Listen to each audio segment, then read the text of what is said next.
नर्मदा मैया की। नर्मदा मैया की जोर से जब बोलो, क्योंकि पीने के लिए भी मैया का पानी आ रहा है और खेतों के लिए भी मैया का पानी आ रहा है। बोले नर्मदा मैया की। कन्नौज और आसपास की जनता की, सभा में आए बहनों भाइयों की और मेरे भांजे भांजियों की, यहां मंच पर विराजमान हमारे लोकप्रिय विधायक भाई आशीष शर्मा जी, जिले के हमारे अध्यक्ष वरिष्ठ नेता आदरणीय राय सिंह जी, मेरी बहनों मेरे भाइयों बेटा बेटियों, दोनों हाथ जोड़ के शीश झुका के आप सबको प्रणाम, आप सबको नमस्कार।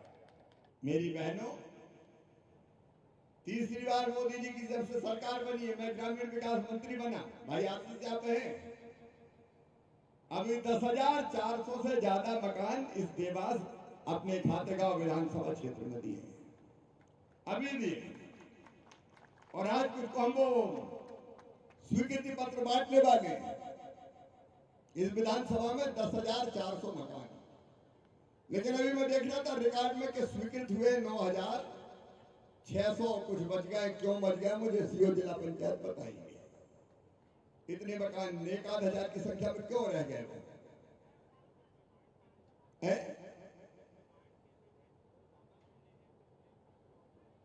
तब ये 1,000 जल्दी पूरा करो भाई, और पूरा हो जाए तो हम फिर नहीं आए ना, क्या चिंता की बात है। अब अप्रैल महीना शुरू हो गया, मध्य प्रदेश को पिछले साल 14 लाख मकान हमने दिए और अभी अप्रैल के महीने में 5 लाख और आवंटित मैं करूंगा, जिसमें ये कन्नौज खातेगांव के लिए भी मकान नहीं। हर गरीब का पक्का मकान। विशेषकर बहनें कहती देखो टूटी टपरिया देख तो लो, चलो जरा घर कैसे रह रहे कैसे पड़े हम। मेरी बहनों, कोशिश ये है कि हर बहन का पक्का मकान बन जाए, बड़ा ना बने छोटा बन जाए, लेकिन पक्की छत जरूर हो जाए। और ये मकान अभी भी आए हैं, अभी और देने वाले हैं। और जिनके नाम सर्वे की सूची में रह गए थे, कच्चे मकान है लेकिन आए नहीं सर्वे में, उनके लिए अब फिर सर्वे हो रहा है। अभी चल रहा है ना भाई सर्वे, लेकिन अभी अपने 30 तारीख तक चलना है, 30 अप्रैल तक चलना है। और सर्वे में सुन लो,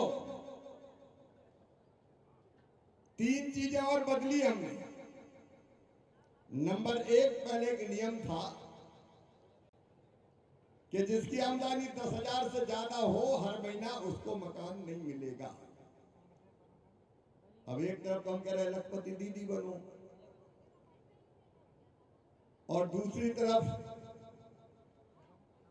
तरफ ये हालत है कि मकान नहीं मिलेगा। तो मेरी बहनों, अब ये तय किया कि 10,000 नहीं 15,000 रुपया महीना तक भी आमदनी होगी तो मकान दिया जाएगा, उसका नाम भी लिखा जाएगा।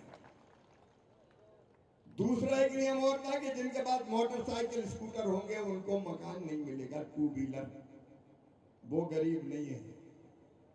अब तो यह मजदूरी करने भी मोटरसाइकिल पे जाते हैं, सही बात है कि नहीं? अरे जोर से बताओ ना। तो उनका मोटरसाइकिल वालों का छोड़ो, इनके मकान बनने दो, ठीक है ना? तो उनके मकान भी बनेंगे। और तीसरी बात और, 2.5 एकड़ तक सिंचित जमीन और 5 एकड़ तक असिंचित जमीन वाले किसानों के भी मकान बनाए जाएंगे। अब कहां ज्यादा बची, 1.5 एकड़ 2 एकड़ 2.5 एकड़, मुश्किल से गुजारा चल रहा है। तो ये 3 बड़े परिवर्तन किए हैं। अभी सर्वे हो रहा है, सर्वे के बाद, अच्छा सर्वे में एक चीज और की है, सेल्फ सर्वे, मतलब खुद ही सर्वे कर लो। कई बार कोई का नाम छोड़ दिया, पंचायत के चुनाव हो गए और एक गुट में समर्थक नहीं है, चले जा काटो रे, तो प्रावधान कर दिया कि भैया खुद ही फोटो खींचो, आवास ऐप खोलो, लॉगिन करो और खुद ही अपलोड कर दो, सर्वे अपने आप हो जाएगा। नाम जो भी है आपका पूरा डाल दो, तो कोई के भरोसे ही नहीं बचे। हाँ, एक बार फिजिकली अगर कोई ने झूठ लिखा होगा तो जरूर देखेंगे कि पक्के मकान वाले तो नहीं दिख दिया और रजिस्ट्रेशन हो जाएगा। तो धीरे धीरे सबके मकान बन जाए, ये कोशिश हमारी। देखो, इसलिए मंत्री नहीं है कि दिल्ली में बैठ के जाके स्वर्ण सिंहासन पे और फिर नीचे देख ही नहीं रहे। लोगों की सेवा के लिए, लोगों की जिंदगी बदलने के लिए। एक काम और करना है, मैं लंबा समय नहीं लूंगा, और उसमें जिला प्रशासन ध्यान देगा। एक सपना है, सपना,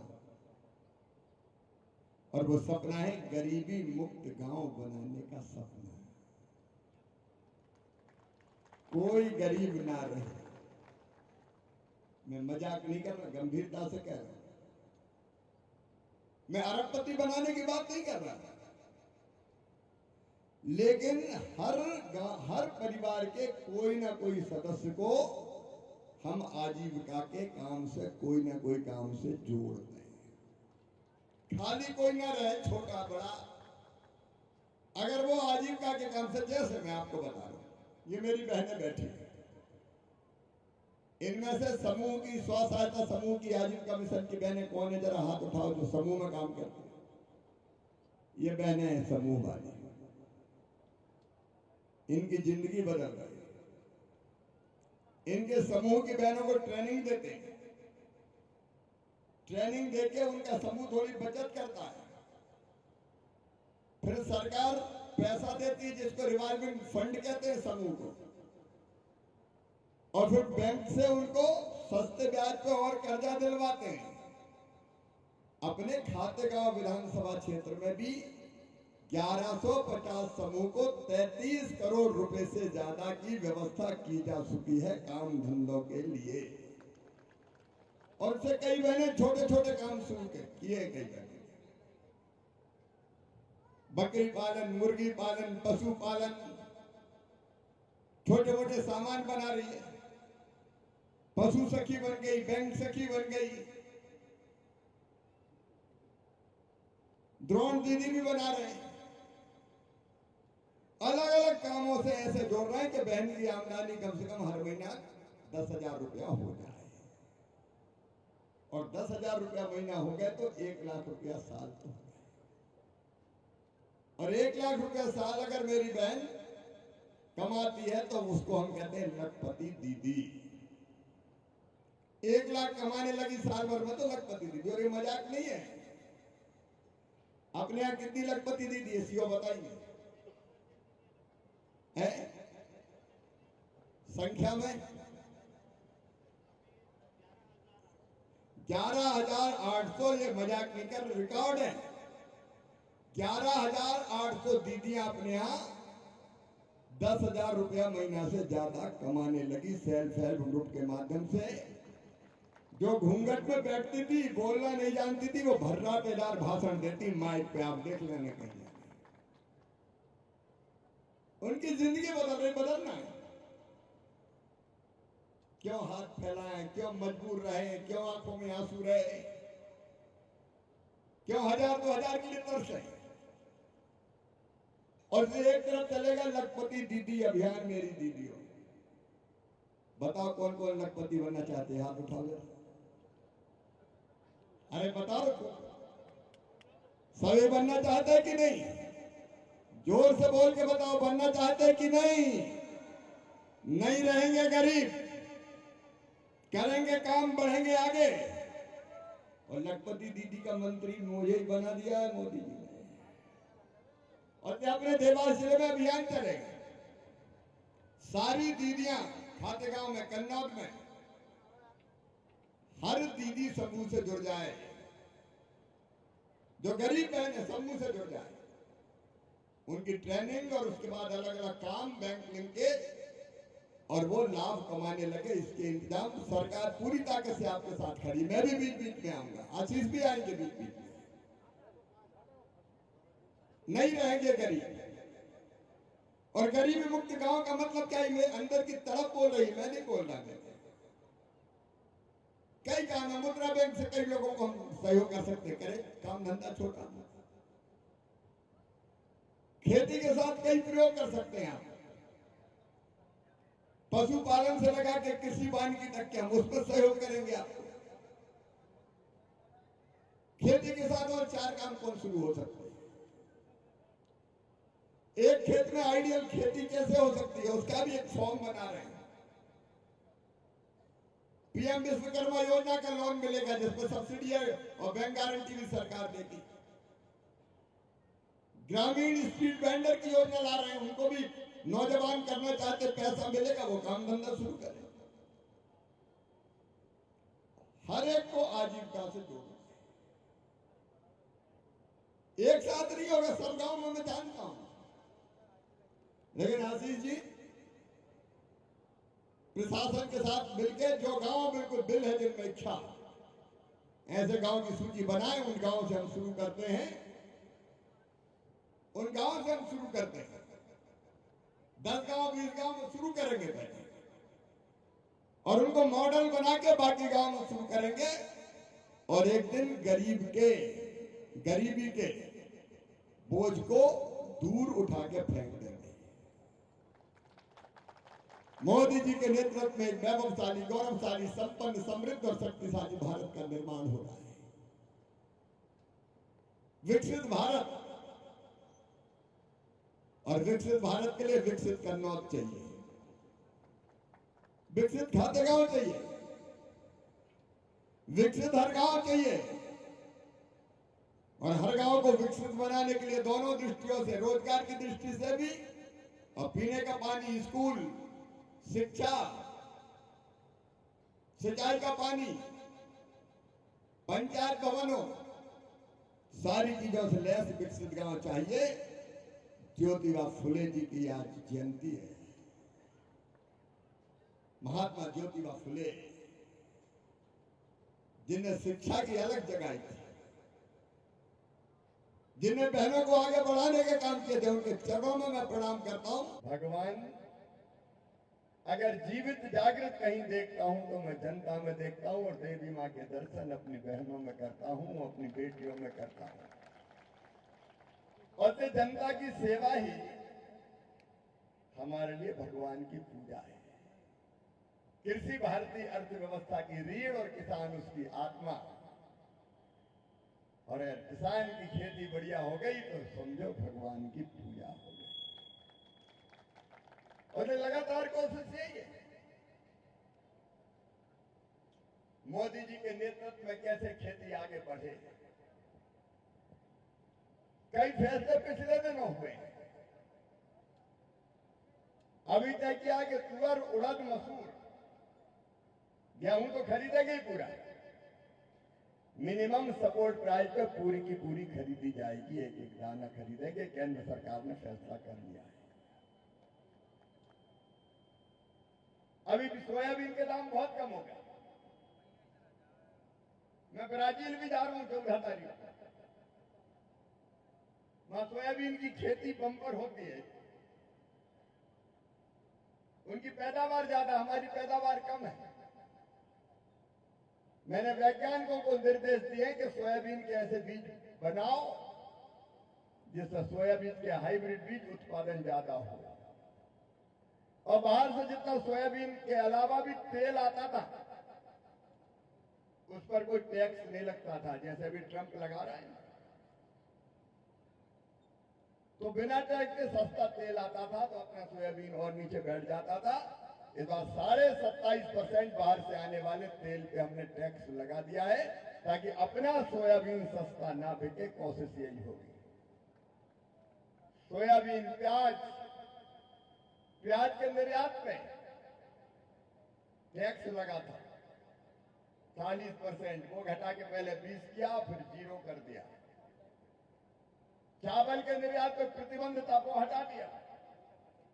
और आलू, टमाटर, प्याज, टमाटर के दाम बहुत कम हो गए। यहाँ तो टमाटर थोड़ा कम पैदा होता है, कई जगह बहुत होता है, 2 रुपये किलो नहीं बिक रहे। बड़े शहरों में ज्यादा कीमत। तो ये तय किया है कि अगर राज्य सरकार की एजेंसी के माध्यम से टमाटर, प्याज, आलू अगर दिल्ली, बंबई जैसे शहरों में जहां कीमत ज्यादा बेचेंगे तो ट्रक का भाड़ा किसान नहीं, सरकार, केंद्र सरकार देगी, ताकि किसान को थोड़ा ठीक रेट मिल सके। तो खेती को पानी से लेके जितनी चीजें हो सकती है धीरे धीरे करने की कोशिश कर रहे हैं किसान भाइयों। अब एक यूनिक किसान आईडी बन रहा है, किसान की पहचान यूपीआई की तरह। और इसमें क्या होगा, एक जगह पूरे किसानों का रिकॉर्ड होगा, उसकी जमीन, उसने कौन सी फसल लगाई है, परिवार में कौन कौन है, पशु कितने, एक जगह सारा रिकॉर्ड। अभी कई बार क्या होता था, गड़बड़ हो जाती थी। मान लीजिए फसल खराब हुई तो लिखने कौन जा रहे हैं, राजस्व विभाग के अधिकारी, कृषि विभाग के अधिकारी। कई बार ज्यादा की कम लिख गई, कम की ज्यादा लिख गई। एक बार में दौरा करने गया, चले भैया खपरा फूटने के पैसा लेंटर वालों को मिल गए। कोई फसल कोई नहीं, बोले हम मुआवजे मिल गए। अब रिमोट सेंसिंग से फसल का, सैटेलाइट के माध्यम से रिमोट सेंसिंग से फसल का नुकसान आंकेंगे और कोई गड़बड़ नहीं कर सकेगा, सही सही तथ्य सामने आएगा। कई बार धन्ना की जमीन पन्ना के नाम हो गई, पता ही नहीं चला। लिखने वाले ने लिख दिया, गड़बड़ सड़बड़ कर दी, लगो फिर मुकदमा। अब सारे रिकॉर्ड सुरक्षित करेंगे, डिजिटल कृषि इंफ्रास्ट्रक्चर बना रहे हैं। कई काम हो रहे हैं, उतने विस्तार में आज नहीं जा रहा, लेकिन किसान की जिंदगी कैसे सुधरे इस पर दिन और रात लगे। और एक गरीब, और आज मैं सबको, आज कार्यकर्ता भाई बहनों को भी कहता हूं, भाजपा का मतलब केवल चुनाव में वोट नहीं है भाई। भाजपा का मतलब इन योजनाओं का लाभ कैसे पहुंचाए। भाजपा का मतलब गांव गांव को विकसित बनाने के लिए कैसे हमारे बूथ की कमेटी भी मैदान में उतर जाए। आज एक बूथ कमेटी की बैठक करके आ रहे हैं, केवल वोट के लिए थोड़ी, चुनाव के लिए नहीं, लोगों की जिंदगी बदलने के लिए भारतीय जनता पार्टी, और लोगों की जिंदगी बदलने के लिए हमारी जिंदगी। बहुत गंभीरता से इन कामों को प्रारंभ कर रहे हैं। आज देर बहुत हो गई, मुझे भी फ्लाइट पकड़ना है, लेकिन बहुत याद आ रही थी आपकी। आशीष जी का शादियां बहुत है, मेरा शादी भी होने दो, दौरा भी चलने दो, बीच में फिर मिलेंगे। लेकिन मेरे साथ संकल्प लो आप सब कि बनाएंगे अपने गांव को विकसित। गांव में स्वस्थ वातावरण या गांव वाले तय करेंगे, नहीं हमारे आगे बढ़ना है, नहीं रहना गरीब। गांव का आदर्श विकास भी और गांव में आदर्श रोजगार भी हम जी जान लगाएंगे। बहनों और भाइयों, आपका साथ चाहिए, सबका आपका साथ चाहिए, बहनों का साथ चाहिए। आज कोई चुनाव नहीं है, वोट नहीं है, इस काम के लिए आप साथ आए। बोलिए सब तैयार हैं? इधर वाले बताएं सब तैयार हैं?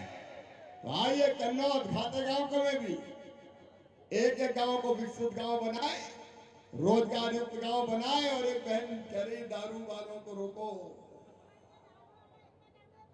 और वो बिल्कुल सही कह रही है। तो गांव में जब संकल्प लेंगे तो ये संकल्प भी लेंगे कि हमारे गांव को नशा मुक्त गांव भी बनाने की कोशिश करेंगे। बोलो इसके लिए तैयार हो? बहनें तो सब तैयार है, भाई भी तैयार हैं।